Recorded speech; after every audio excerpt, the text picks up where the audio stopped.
In the name of Allah, the most gracious, the most merciful, পরম করুণাময় ও অসীম দয়ালু আল্লাহর নামে।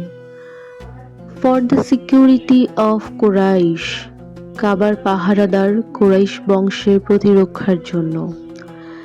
Their security during winter and summer journeys, তাদের প্রতিরক্ষা শীত ও গরমকালের সফরের জন্য।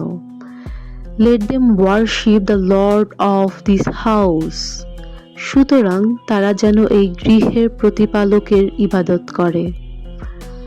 Who has fed them against hunger and has secured them against fear, যিনি ক্ষুধায় তাদের খাবার সরবরাহ করেছেন এবং তিনি তাদের ভয় ভীতি থেকে নিরাপদ করেছেন।